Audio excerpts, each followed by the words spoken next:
Hello there, I'm Othello. In a little bit, I'm going to teach you guys a little bit about myself. In the meantime, listen to my mixtape.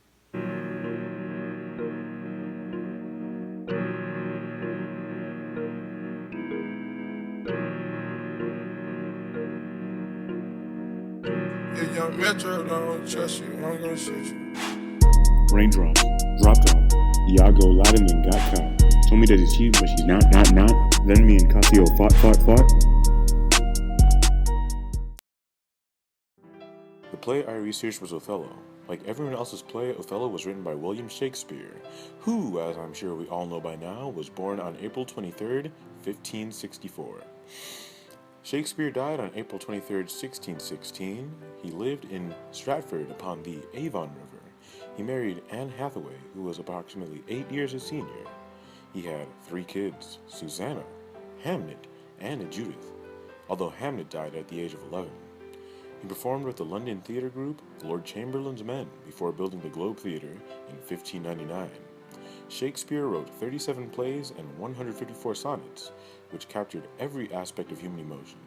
For this reason, Shakespeare is known as one of the greatest English poets of all time.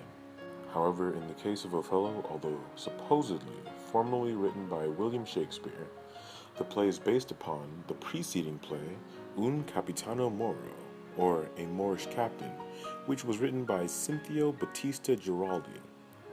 Cinthio lived from 1504 to 1573. This original inspiration for Othello was never translated out of its native Italian. Thusly, the play had to be comprehended in Italian and then used as the basis for the English play Othello. The fact that the creation of this play regarded bilingual comprehension skills lends credence to conspiracy theories that suggest that Shakespeare, who only received a rudimentary education, did not write his own plays. However, this is besides the point. As of now, the fact remains that William Shakespeare wrote Othello circa 1603, and it drew upon Un Capitano Moro for inspiration. The play was first performed on November 1st, 1604, under the name A Moorish Captain. The play was very popular to the point that it was performed at the 1612 wedding of King James I's daughter, Elizabeth. Thomas Walkley then formally published Othello in 1622. I will now be performing the scene in which Othello is eavesdropping on Cassio, supposedly recanting stories of him sleeping with Othello's wife to Iago. Leading up to this scene, Othello has a pretty rough go of things. Primarily, he had to sneak off with his wife Desdemona to marry her because her father, Brabantio, would never allow her to marry a black man. This greatly upsets Roderigo, a highly suggestible Venetian suitor. Iago, the arch-villain of this play, convinces Roderigo to secretly sabotage aspects of Othello's life under the ruse that this will help him win back Desdemona. After the marriage, Othello is set off to Cyprus to fight off an imminent attack by the Turkish navy. After staving off the attack, Othello's treacherous ensign, Iago, begins stirring up rumors that Cassio, Othello's lieutenant, is sleeping with Desdemona. As part of Iago's master plan to turn Othello against Cassio, Iago tells Othello that he is going to talk to Cassio about his alleged affair with Desdemona, while he tells Cassio that they are merely discussing Cassio's relationship with a local prostitute.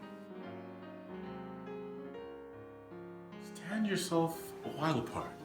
Confide yourself, but in a patient list. While you are here, overwhelmed with your griefs, a passion most befitting such a man, Cassio came hither. I shifted him away and gave him excuses for your ecstasy.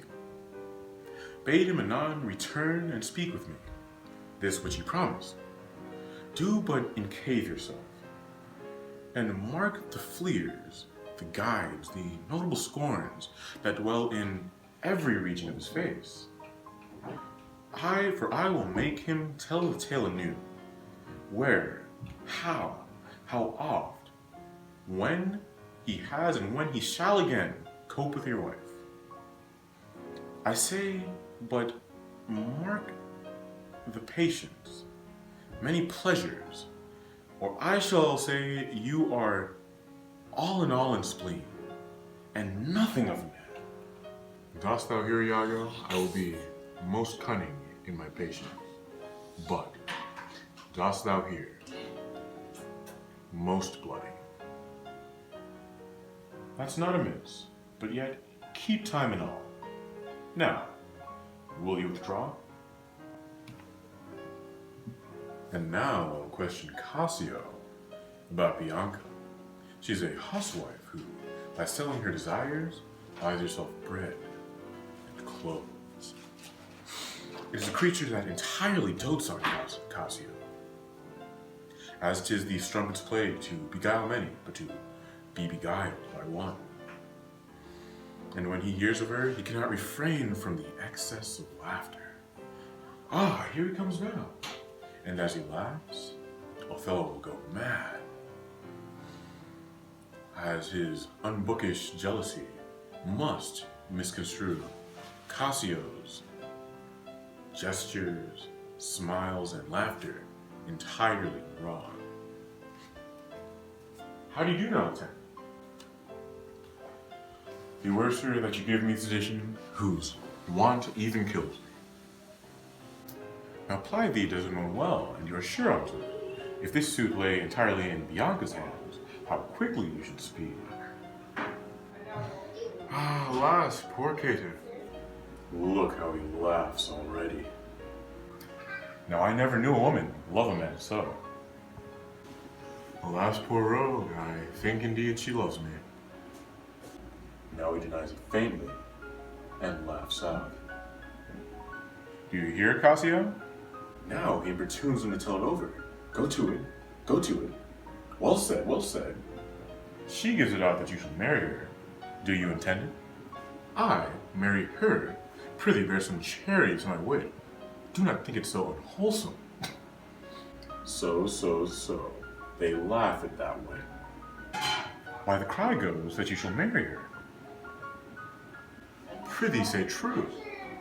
I am a very villain else. Have you scored me? Well. This is the monkey zone giving out. She is persuaded I will marry her, out of her own flattery and love, not out of my promise. Iago beckons me. Now he begins the story. She follows me even now. She haunts me like a ghost. I was down by the sea bank the other day talking with some Venetians, and thither comes this bauble. She takes me by the hand and follows me thus about my neck, screaming, "Oh dear Cassio," as it were. His gesture ports it. So she hangs and lolls and leaps upon me. She so shakes and pulls me. Now he tells how she plucked him into my chamber. Oh, I see that nose of yours, but not the dog I shall throw it to. Well, I must leave her company. Ah, before me, look! There she comes! This scene marks the moment in the play where Othello has made up his mind against Cassio and Desdemona. After this scene, Iago further twists Othello's opinions of Cassio and Desdemona by planting Desdemona's handkerchief in Cassio's room. Because of this, Othello vows to smother Desdemona to death, and Iago vows to murder Cassio for Othello. Iago, being the trickster that he is, deceives Roderigo into attempting to slay Cassio under the guise that doing so will win him favor in Desdemona's heart. Roderigo's attempt on Cassio's life is an utter failure, though, and leaves Roderigo gravely wounded. However, Iago uses this distraction to attempt to kill Cassio himself. This merely leaves Cassio wounded, though. Meanwhile, Othello smothers Desdemona in their bedroom with their own wedding sheets because he believes that Desdemona has been cheating. Emilia, Iago's wife, and Desdemona's chambermaid, explains to Othello and the visiting Venetian nobles that Iago has been lying through his teeth the entire time. Thusly, Iago stabs Emilia to death and she dies. Othello stabs Iago and he lives. Finally, Othello stabs himself, dies, and Iago is taken away to be tortured. The most obvious theme in this play is jealousy. Iago is jealous of Cassio and Othello, which leads him to pit the two against each other. This culminates in Othello being jealous of Cassio, because he thinks he is sleeping with his wife. All the while, Roderigo is jealous of Othello, because he is with Desdemona. Another major theme throughout this play is the perversion of innocence. Both Othello and Desdemona are immaculate characters. Desdemona maintains her innocence to the bitter end, regardless of her reputation being tarnished. Othello, however, loses his innocence by feeding into Iago's lies. Even the simple Rodrigo could be viewed as an innocent character that was led to villainous actions because of passion. The final, underlying theme throughout the play is racial prejudice. Othello is frequently referred to as being black as a devil. This generally hostile racial climate of the time period perverts Othello's views of himself, which can be seen as Othello regularly calls himself ugly and undeserving of his wife. Furthermore, Othello's lack of self-confidence in himself leads him to believe that something must be wrong with Desdemona, and thus makes it easier for Iago to convince him that there is. According to professionals such as the Guardian's Michael Billington, everything about the production is clear, clever, and comprehensible, partly because it denies Othello something of its musical grandeur and makes Iago's diseased mind the main event. I'd say it scores successful victory points without delivering the final knockout blow. While the Telegraph's Daniel Snyder says, watching Othello change from a loving husband to someone who's dead inside is harrowing. In my opinion, the play very clearly captures how an individual's innermost insecurities can be amplified by jealousy. Furthermore, the play showcases characters with deep internal conflicts as well as conflicts with other characters. For this reason, I think that Othello showcases more complex characters than any other play that we read in high school, and the underlying conflicts are more complex, thus making a thoroughly enjoyable play.